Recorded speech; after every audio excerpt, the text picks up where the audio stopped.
This channel does not promote any violent, harmful, or illegal activities. All content provided by this channel is meant for an educational purpose only. নমস্কার, সত শ্রী আকাল। All in one YouTube চ্যানেলে তোমাদের সকলকে স্বাগত জানাই বন্ধুরা। তো সর্বপ্রথম আজকে ঈদের সকলকে শুভেচ্ছা জানাই আন্তরিকভাবে, এবং পৃথিবীর সমস্ত প্রান্তের আমার ভাই বোনদেরকে আজকে এই পবিত্র ঈদের শুভেচ্ছা এবং অভিনন্দন জানাই অন্তরের অন্তঃস্থল থেকে। কিন্তু আজকে এই একটা শুভ দিন আমরা সকলে উদযাপন করছি, কিন্তু সবথেকে বড় দুঃখের বিষয় হচ্ছে আজকে আমার ইরানের ভাই বোনদের জন্য, যারা আজকে এই পবিত্র দিনটাকে উদযাপন করতে পারছে না। তার কারণ হচ্ছে এই যুদ্ধবাজ আমেরিকার জন্য। হয়তো এটা নানান ধরনের মানুষের নানা রকমের প্রতিক্রিয়া বা ইন্টারাকশন থাকতে পারে বা রিয়াকশন থাকতে পারে, কিন্তু আমি একটা কথা বলি, প্রত্যেকটা দেশ সেই দেশের মানুষের জন্য মাদারল্যান্ড বা মাতৃভূমি, এবং মাতৃভূমি সকলের জন্য প্রিয়। আজকে ইরানের ভাই বোনরা যারা, তারা তাদের মাতৃভূমির জন্য যেভাবে ডেডিকেটেড করছে, উৎসর্গ করছে, হাল ছাড়ছে না, তার জন্য তাদেরকে স্যালিউট জানায়, তাদেরকে সালাম জানায়, তাদেরকে আদাব জানায়।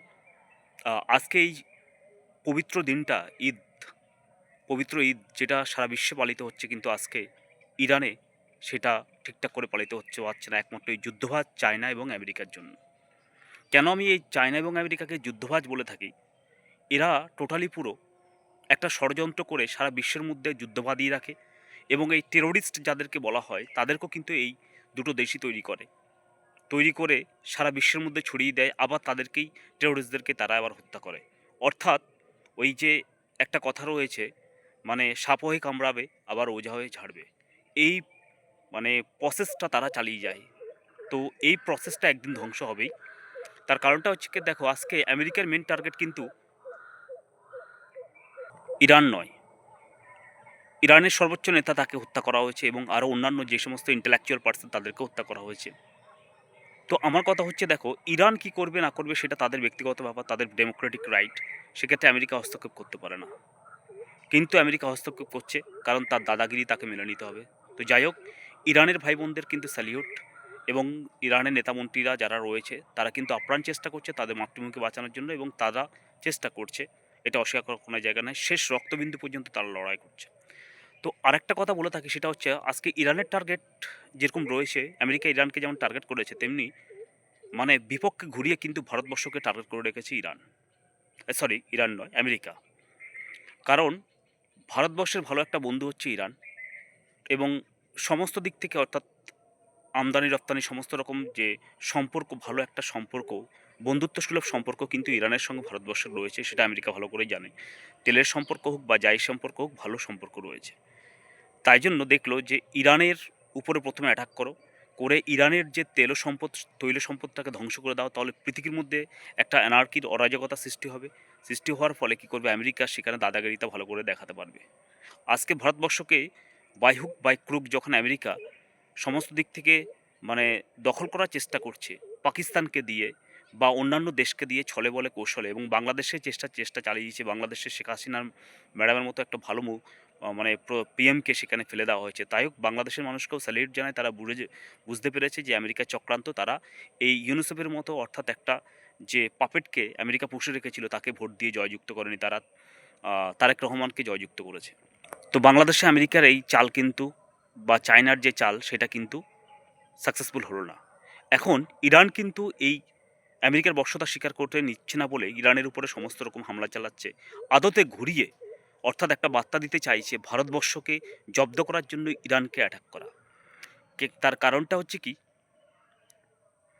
এই যে ইরানের সঙ্গে সম্পর্ক সমস্ত কিছু মানে বিচ্ছেদ করার চেষ্টা করা হচ্ছে, ভারতবর্ষ যাতে ইরানের সাথে সম্পর্ক না রাখে, তেলের সম্পর্ক থেকে শুরু করে সমস্ত যাতে নষ্ট হয়ে যায়, সেটার জন্য। আর দ্বিতীয় কথা হচ্ছে কি, ভারতবর্ষের রাজনীতির ক্ষেত্রে আমেরিকা দাদাগিরি করছে। কিভাবে?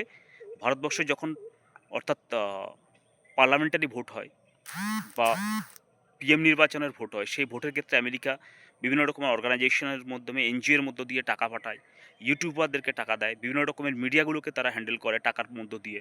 আর যারও দেশে গদ্দার থাকবে, যেটা ইরানে রয়েছে, ইরানের গদ্দারের ফলে ইরানের সর্বোচ্চ নেতাকে হত্যা করা হয়েছে, কারণ তার লোকেশন, সে কোথায় আছে না আছে সমস্ত কিছু কিন্তু সেই দেশ থেকে লিকেজ করে আমেরিকা এবং ইসরায়েলের হাতে তুলে দেওয়া হয়, তাই জন্য তাদেরকেও শেষ করা হয়েছে। এবং ইরানের যদি মানে অপোজিশন পার্টিরা যারা রয়েছে তারা যদি মনে করে তারা ক্ষমতায় চলে আসবে আমেরিকার দয়ায়, কিন্তু এটা ভুল। যদিও বা ক্ষমতায় চলে আসে, কারণ আমেরিকার পাপট হয়ে থাকবে, দেশকে বিক্রি করে দিতে হবে এবং তাদেরকেও যে আমেরিকা কিছুদিন পরে আবার সেই একই রকমের ইরানের সর্বোচ্চ নেতার মতো যে এরকম যেভাবে হত্যা করেছে সেভাবে হয়তো হত্যা করে দেবে, কারণ আমেরিকা চাইবে সারা বছর মানে সারা জনম মানে তাদেরকে দাসত্ব বানিয়ে রাখতে। তাই বলবো দেশকে বাসুন। আর আজকে আমি বলবো মানে স্যালিউট জানাই, সালাম জানাই, আদাব জানাই ইরানের ভাই বোনদেরকে, তারা শেষ রক্তবিন্দু পর্যন্ত দিয়ে দেশ মাতাকে অর্থাৎ তাদের ইরান এর জন্মভূমিকে তারা রক্ষা করছে। তেমনি আমি বলবো ইরানকে যেমন আমেরিকা ছলে বলে কৌশলে দখল করার চেষ্টা করছে, তেমনি ভারতবর্ষকেও দখল করার চেষ্টা করছে। এটা ১৪২ কোটি ভারতবাসীকে সাবধান হতে হবে এখন থেকে, কারণ অনেক রকমের স্পাই আমাদের মধ্যে, আমাদের হয়তো এমনকি প্রশাসনের মধ্যেও আমেরিকা ঢুকিয়ে দিয়েছে। তারপরে হচ্ছে ইউটিউবার থেকে শুরু করে, আমি বললাম এনজিও থেকে শুরু করে, মিডিয়া থেকে শুরু করে, অপোজিশন পার্টি থেকে শুরু করে সবাই, অনেকের মধ্যে ক্ষমতার জন্য অনেক অপোজিশন পার্টির অনেক কেউ হয়তো দেখা গেলো ইউএসের হয়ে গোলামি বা দালালি করছে। সেটা কিন্তু আমাদের ১৪২ কোটি ভারতবর্ষকে সবসময় চোখ কান খোলা রাখতে হবে, কারণ দেশ আগে, দেশ হচ্ছে ভারত মাথা আগে। অর্থাৎ দেশ বেঁচে থাকলে তবেই আমরা বেঁচে থাকবো, আমাদের জেনারেশন বেঁচে থাকবে, আমরা সবাই বেঁচে থাকবো। তাই আমেরিকা এবং চায়না যে চক্রান্ত চালাচ্ছে ভারতবর্ষকে ডিস্টার্ব করার জন্য, ভারতবর্ষে একটা জাতিগত মানে বিদ্বেষ সৃষ্টি করার জন্য, যেভাবে বাংলাদেশে, নেপালে আরও অন্যান্য জায়গায় করেছে, সেইভাবে দেশকে ভাঙার জন্য, সেটা কিন্তু আমরা করতে দেবো না। আমরা আমেরিকা এবং চায়নার কালো হাত ভেঙে দেবো, গুঁড়িয়ে দেবো। এইটা আমাদের কমিটমেন্ট করতেই হবে। তার কারণ জানো, সবাই শস্যের মধ্যে ভূত লুকিয়ে থাকে, সেই ভূতগুলোকে বের করার দায়িত্ব আমাদের সাধারণ জনগণ হিসেবে ১৪২ কোটি ভারতবর্ষের কাছে এটা হাম্বেল রিকোয়েস্ট হইবে। আমরা যে দলই করি না করি, যে ধর্মেরই বিলং না করি, আগে হচ্ছে আমাদের এই ভারত মাতা, কারণ আমরা এখানে বাস করি, এটা আমাদের জন্মভূমি, এটাই আমাদের পবিত্র স্থান এবং এইটাকে রক্ষা করার দায়িত্ব ১৪২ কোটি মানুষের কাঁধে তুলে নিতে হবে। কারণ একজন নেতা আসবে, নেতা যাবে, সেটা দিয়ে কোনো প্রশ্ন নয়। যে নেতা যেখানেই থাকুক না কেন, সেটা কোনো প্রশ্ন নয়। প্রশ্নটা হচ্ছে আমাদের দেশের নিরাপত্তা আগে। তাই আমেরিকা এবং চায়না বিশাল বড় চক্রান্ত কিন্তু ভারতবর্ষের বিরুদ্ধে চালাচ্ছে। দেখবেন ভোটের আগে অনেক রকমের নানানভাবে হ্যান্ডেল করা হবে। দেশের মানুষকে হয়তো পয়সা দিয়ে কেনা হবে, হয়তো আমেরিকার পাপেট, আমেরিকা দাসত্ব করা এমন একটা সরকার বসানোর চেষ্টা করা হবে যাতে করে আমাদের ভারতের মাটি ছিনিয়ে নেওয়া হবে। আজকে ইরানকে চারদিক থেকে কেন অ্যাটাক করার জন্য করছে এবং ইরানও তার পাল্টা জবাব দিচ্ছে, কারণ ইরানের আশেপাশে যে সমস্ত দেশগুলো দেখো, সেগুলো মুসলিম অধ্যুষিত কান্ট্রিগুলোতেও এই আমেরিকা মানে সেনা ছাউনি বা মানে তাদের যে একটা আর কি এই সেনাদের মানে বেসমেন্ট তৈরি করে ফেলেছিল আর কি। হ্যাঁ, সেই জায়গাগুলোকে তার ফলে ইরানকে অ্যাটাক করতে পারছে। তেমনি বাংলাদেশেও করতে চাইছিল, অর্থাৎ সেন্ট মার্টিন দ্বীপ, সেটা খালেদা অর্থাৎ শেখ হাসিনা ম্যাডাম দেয়নি বলে শেখ হাসিনা ম্যাডামকে ছলে বলে কৌশলে বাংলাদেশের ক্ষমতা থেকে সরিয়ে দেওয়া হলো। তাই ভারতবর্ষ এমন একটা চক্রান্ত চালাচ্ছে যে ভারতবর্ষের মাটি নিয়ে নেওয়ার জন্য চেষ্টা করছে আমেরিকা এবং চায়না। তাই সবাইকে সাবধান হতে বলবো যে আমরা পলিটিক্যাল দল যাকে তাকে ভোট দিয়ে দেবো না। আমাদের দেখতে হবে স্ট্রং এবং সরকার যে গঠন করতে পারবে, যে সরকার আমাদের দেশের জন্য ডেডিকেটেড করবে, এবং আমরা যে দলই করি না কোনো, সেই দল যাতে দেশ বিরোধী না হয় সেটা কিন্তু আমাদেরকে লক্ষ্য রাখতে হবে। কারণ আমরা বিদেশের মাটিতে, বিদেশের হাতে, বিদেশিদের হাতে দেশকে কখনো তুলে দেব না। শেষ রক্তবিন্দু দিয়ে আমরা ভারতবাসী হিসাবে ভারতবর্ষকে রক্ষা করবো, এটা আমাদের কমিটমেন্ট হওয়া উচিত। ১৪২ কোটি যে মানুষ রয়েছে, মানুষের দেশ হচ্ছে ভারতবর্ষ, কতগুলো রাজনীতিবিদদের নয়, এটা আমাদের মনে রাখতে হবে। দ্বিতীয় কথা হচ্ছে, আমরা কোনো লোভে বশীভূত হয়ে আমেরিকার দ্বারা পালিত বিভিন্ন এনজিও থেকে শুরু করে বা আরও অনেক কিছুকে আবেগপাড়িত হয়ে আমরা কাউকে ভোট দিয়ে দেবো না। এটা আমাদেরকে রক্ষা করতে হবে এবং দেশের বিরুদ্ধে দেশের গদ্দারি, হ্যাঁ, বা যারা করবে তাদেরকে আমরা যে কোনো মূল্যে প্রশাসনের হাতে ধরিয়ে দেবো। এটাই আমাদেরকে লক্ষ্য রাখতে হবে, তবেই আমরা দেশকে রক্ষা করতে পারবো। এটাই, এই কমিটমেন্ট এখন থেকেই করতে হবে, কারণ ষড়যন্ত্র অলরেডি আমেরিকা শুরু করে দিয়েছে, চায়না শুরু করে দিয়েছে।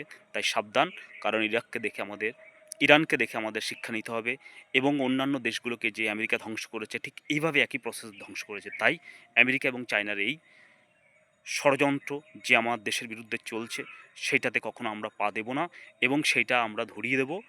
আর বিদেশি যারা রয়েছে তাদের উপর আমরা নজর রাখবো, আমরা প্রশাসনকে খবর দেবো। তাদের মানে যারা যারা বিদেশ থেকে আমাদের দেশে ঘুরতে আসবে তাদের যে গতিবিধিতে অসঙ্গতি মনে হলে প্রশাসনকে, লোকাল প্রশাসন, পুলিশ স্টেশনে সবাই খবর দেবেন। এটাই আমার হাম্বেল রিকোয়েস্ট 142 কোটি ভারতবাসীর কাছে। দেশকে ভালোবাসিন, ভারত মাতা কি জয়, জয় হিন্দ, বন্দে মাতরম।